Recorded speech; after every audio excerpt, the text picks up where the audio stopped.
امام مالک رحمۃ اللہ علیہ سے پوچھا کہ اللہ کو کیسے پہچانے؟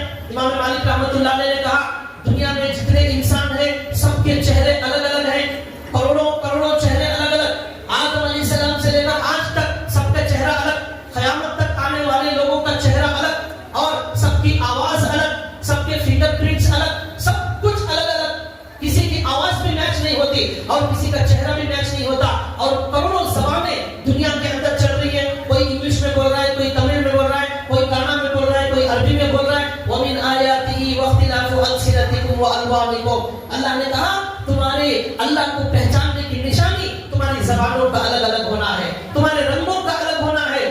کوئی بنانے والا نہ ہوتا تو میرے جیسے اور 100 پیدا ہو جاتے، آپ کے جیسے اور 200 پیدا ہو جاتے، آٹومیٹک اگر بنتے نظام گڑبڑ ہو جاتا، لیکن وہ بنانے والا بڑا زبردست کاریگر ہے، ایک بھی آئٹم ریپیٹ نہیں ہوا، ہر آدمی یونیک، ہر آدمی جو ہے اینٹک پیس اللہ تعالیٰ اسے بنا رہے۔ آپ اپنی جگہ اینٹک ہے، آپ یونیک ہیں، آپ یونیک ہیں، ہر آدمی یونیک، ہمارے جیسا پوری دنیا میں کوئی نہیں ہے، ہمارے جیسا انداز، ہمارے جیسی آواز، ہمارے جیسا چہرہ، ہر ایک کا الگ الگ، اور آج تک دنیا میں رتی برابر مسٹیک نہیں ہوئی۔ یہ آواز کیا ہے؟ ایک ساؤنڈ ہے، ساؤنڈ، اسے بھی اللہ نے ہر ایک کا الگ الگ بنایا، پھر عورتوں کا الگ بنایا، مردوں کا الگ بنایا، بچوں کا الگ بنایا۔ تو امام مالک نے کہا یہ سب الگ الگ بنانے والا ان فی ذلک لآیات للعالمین، اس میں جاننے والوں کے لیے نشانیاں موجود ہیں اللہ کو پہچاننے کے لیے، ضرور اس کے پیچھے بنانے والی ایک بہت بڑی طاقت ہے۔ یہ امام مالک نے جواب دیا۔ امام شافعی رحمۃ اللہ علیہ سے پوچھا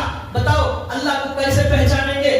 تو انہوں نے کہا دیکھو ایک شہتوت کا درخت ہے، اس کا پتا ہے، اس پتے کو بکری بھی کھاتی ہے، بیل بھی کھاتا ہے، گائے بھی کھاتی ہے، شہد کی مکھی بھی اس کا رس چوستی ہے، کیڑا بھی اسے کھاتا ہے، ہرن بھی کھاتی ہے پتے، لیکن ہرن کھاتی ہے پتا، اس کے اندر سے مشک پیدا ہوتا ہے، اور وہ کیڑا وہ پتا مکھی کھاتی ہے، وہ شہد بناتی ہے، وہی پتا جو ہے وہ گائے کھاتی ہے، اس کی میلیاں تیار ہوتی ہیں۔ تو ایک چیز پتا پیٹ میں جا رہا ہے، لیکن کسی کا دودھ نکل رہا ہے، کسی کا مشک نکل رہا ہے، اور کسی کا شہد نکل رہا ہے، اور کسی کی میلیاں نکل رہی ہیں۔ تو یہ کون ہے؟ ایک چیز اندر جا رہی ہے لیکن الگ الگ چیزیں باہر آ رہی ہیں، کون ہے یہ کرنے والا؟ الگ الگ۔ یہی ہے اللہ کو پہچاننے کا طریقہ۔ اس طرح امام شافعی رحمۃ اللہ علیہ نے سمجھایا۔ امام احمد بن حنبل رحمۃ اللہ علیہ سے پوچھا اللہ کو کیسے پہچانیں گے؟ امام احمد بن حنبل نے کہا اس طرح اللہ کو پہچانو، ایک خلا ہے، وہ خلے کے اندر، اس خلے کے اندر آنے جانے کا کوئی راستہ نہیں ہے، ٹوٹل پیک ہے، وہ ایک دم بالکل پیک، نہ دروازہ ہے نہ دریچہ ہے، کوئی سوراخ موجود نہیں ہے، ہوا بھی اس کے اندر نہیں جا سکتی، ایک دم بند ہے وہ۔ اس قلعے کے اندر سونے کی طرح چمک ہے، باہر چاندی کی طرح سفیدی ہے، اندر سونے کی طرح چمک ہے، ہوا بالکل نہیں جا سکتی۔